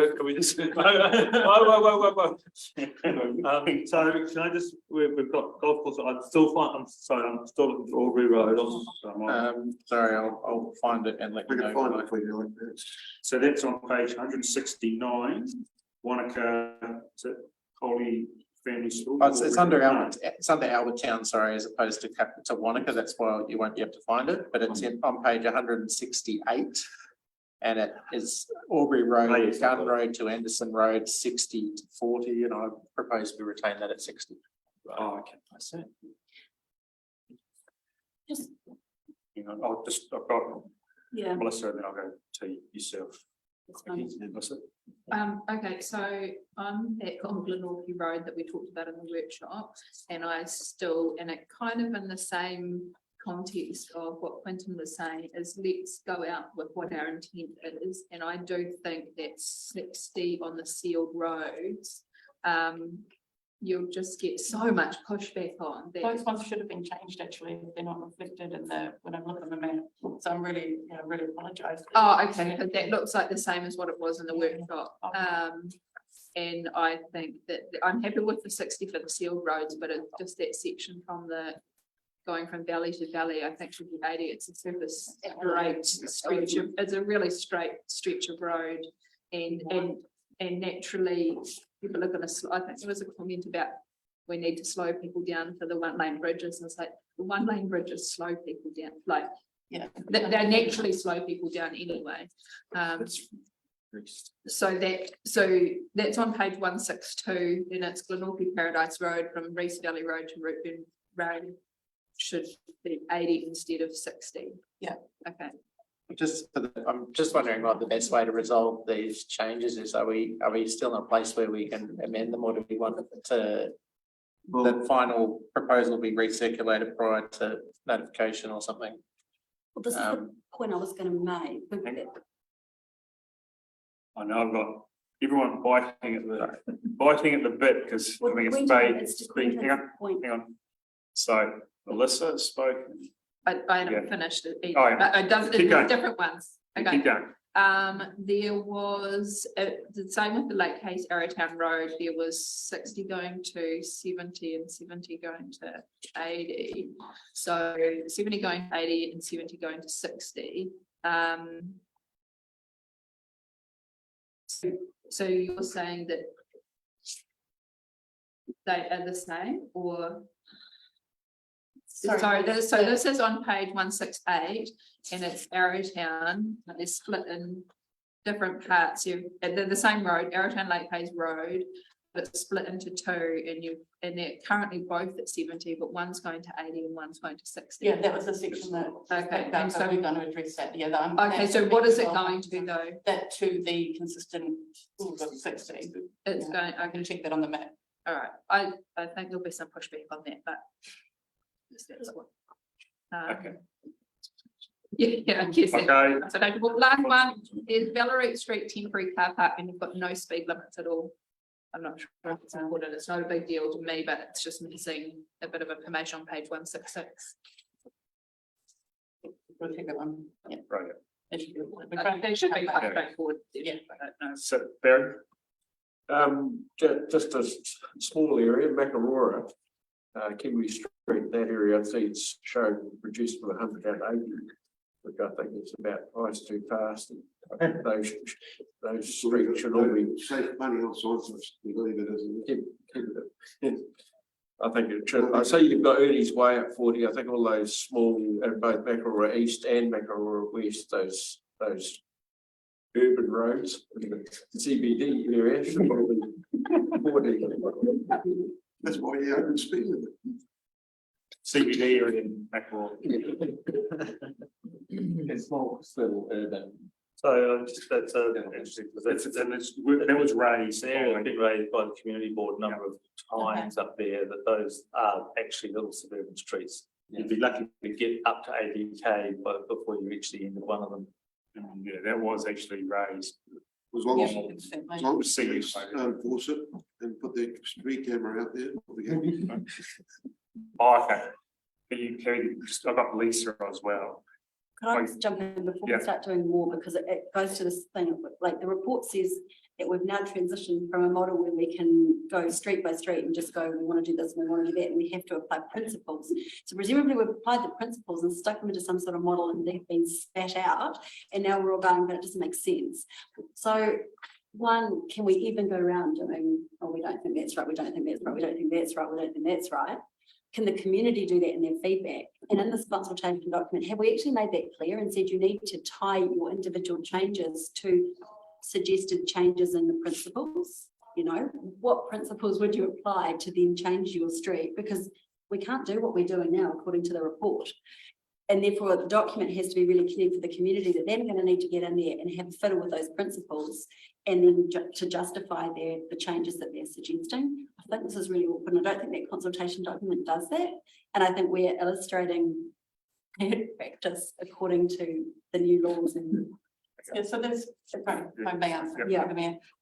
There is an opportunity to apply some individual changes within the context of the framework. So the safe and appropriate speed is set by the One Network framework, has ranges, and as long as those proposed changes sit within the range and align with our principles, then we can. But you're right, we can't just make ad hoc changes based on our gut feel. And I just don't think that the consultation document directs the community. It's not clear enough in that respect. Like, you know, people are going to come and they're going to go, we want that speed change, we want that speed change. I don't think they'll bother with the principles. I don't think they'll sit there and go, oh, maybe we need an efficiency of the network principle to be added, you know, or a frustration principle. You know? So I'm a bit nervous about approving it because I don't think it directs and asks direct questions of the community, the ones, you know, to get the feedback that we need. Coming to you, Lyle, and know you've got things from Lisa. Thank you, through the chair. I've had an email from the Arrowtown Business and Promotion Board requesting that we really look at some consistency in speed zones around the Arrowtown area. They felt that there was a lot of chop and change, and you may have addressed that in some of the feedback about the 70 to 80 VML, but they feel that there's quite a few chops and changes between speed zones around the area, and that creates confusion with how many out-of-town visitors we have. And I also just couldn't quite see how it was treated, and it may be, sorry, reading my notes from while on leave, but what the consideration is from the Crown Range turn-off up to Arrow Junction and then turning right into Macdonell Centennial along to the school in Arrowtown as that main entrance into town. I think it still sits at 80. It does come past the school bus shelters, and it's been noted that as people turn into that Macdonell end by the school bus shelters and drop-off zones there, that often people plant foot and hoof it along there into town. So just a request from the Arrowtown Business Association there that we look at some consistency and not chop and change too much in the various zones around the village. So thank you for allowing that comment. Thank you, Lisa. Lyle. Oh, yeah, I've got two questions, and just trying to confirm that we're talking about a 10-year speed management plan here, aren't we? Yeah. Okay. So taking that into account, what will happen based on page 144? We've got a couple of deadlines there. What happens if we don't meet them, noting that Waka Katahi is actually not going to meet their own deadlines, and therefore we all have to see, and all through here we're trying to gain consistency. So what would happen if we, with what I'm suggesting, leaning towards is moving resolution option 3 and putting us on hold until Waka Katahi get their act sorted out and meet the deadline. So what will happen if we don't meet the deadline?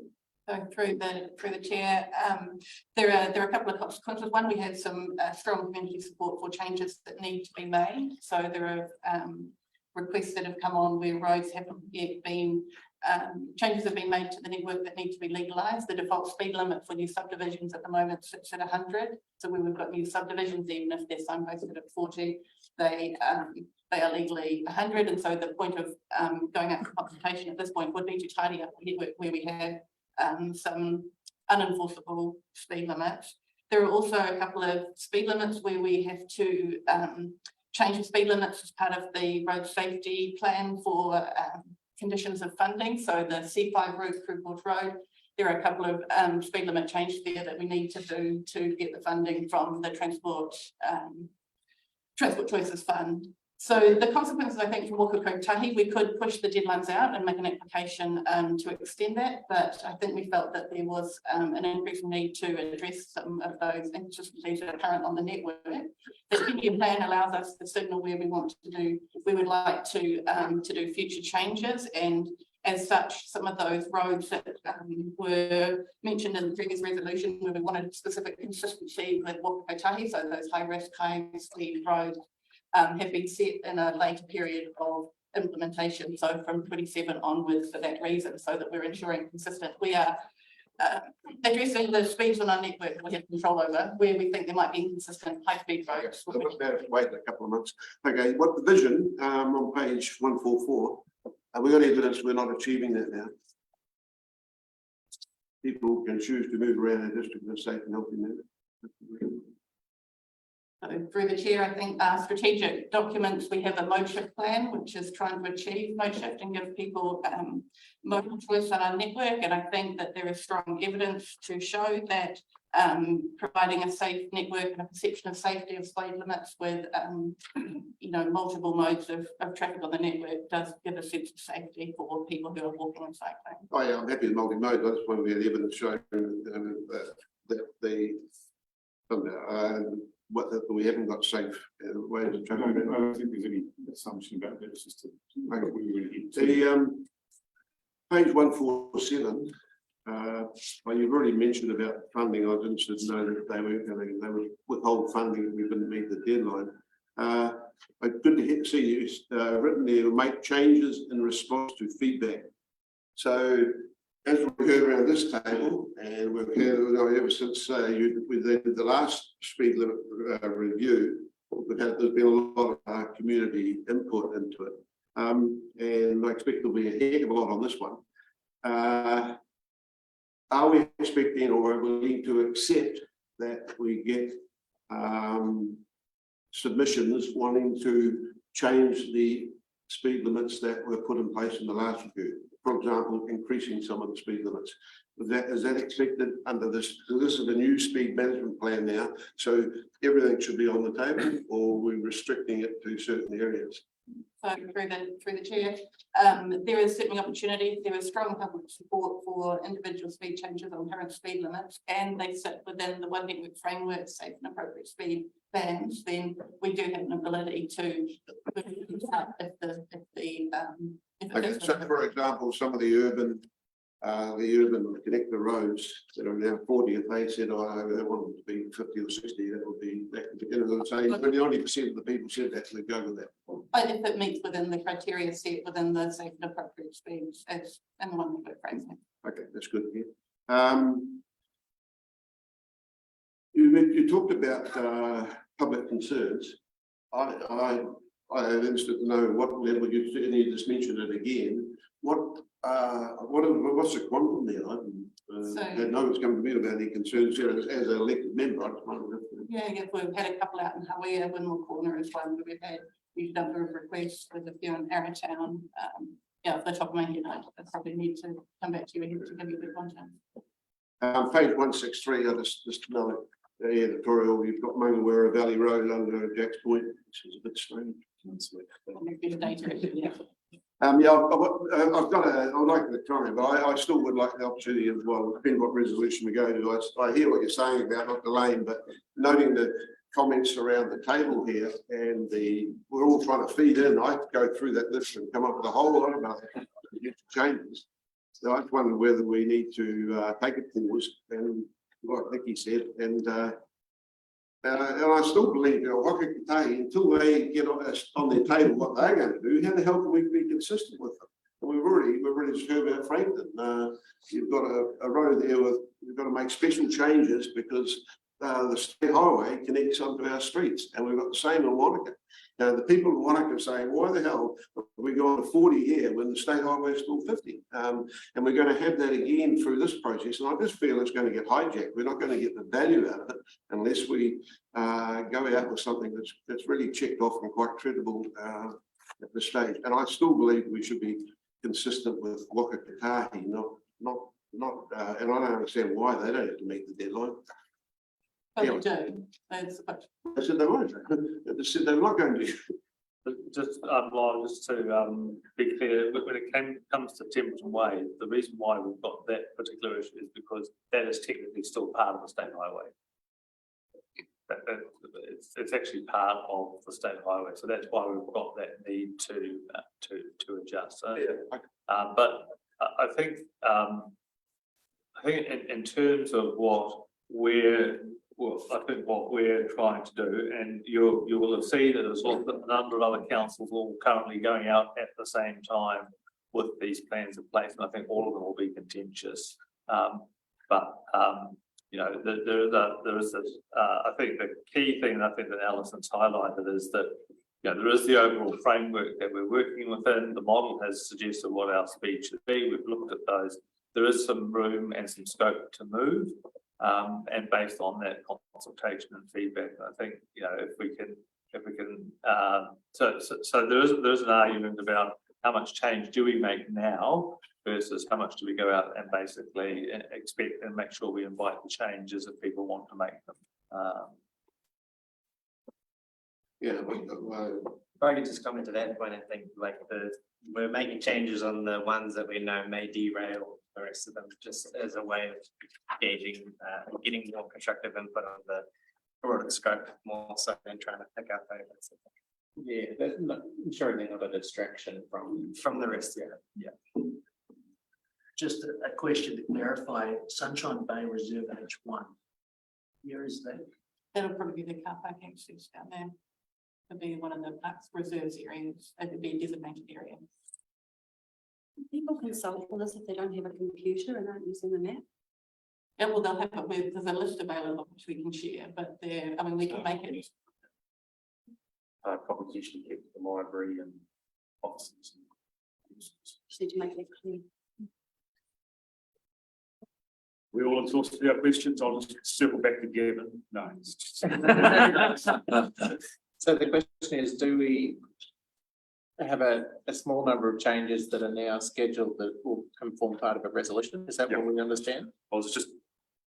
Oh, no, we'll just add to that resolution some specific questions in the consultation document, directing people on this so we get helpful feedback. I've heard two different things. I understand Nikki's point around, and the consultation document can be easily amended to reflect that, so that's good. In terms of Councillor Smith, I think your question, are we going to modify some roads now? So that's the question you've got, and notwithstanding some of the minor correction one, which I think can flow. I think the key one is where we remove when we're actively changing the speeds outside of the recommended one. So I think I've got Aubrey Road, Goldfield Road. And the Glenorchy one. But is it outside of the safe? I would need to be honest, we would need to go back where there is significant speed proposed changes. We would probably need to go back and review that they do sit within the recommended safe and appropriate speed. So I think if we could have we've got a list of the items that have been raised, I think the best thing to us would be to go back and just confirm them. So if that goes back and we can't resolve, or you can't provide the information to us, how can we resolve to actually put this out? Subject to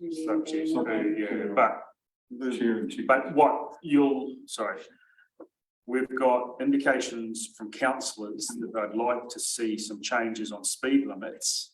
We pass a resolution subject to change, and then you go, so the officers go away and look to see if it fits into that framework, and those changes are inconsistent with that framework, then where does that leave us when you've got the will of the council saying to make these changes, but the technical assessment says no? where does that leave us? Thank you. So, So I think the path, I mean, I hate the draft position, but the pathway there is for us to go away, look at, have Alison and the team review those. And I mean, you could enable yourself and probably Gavin as the chair of infrastructure to agree the final speeds in those instances.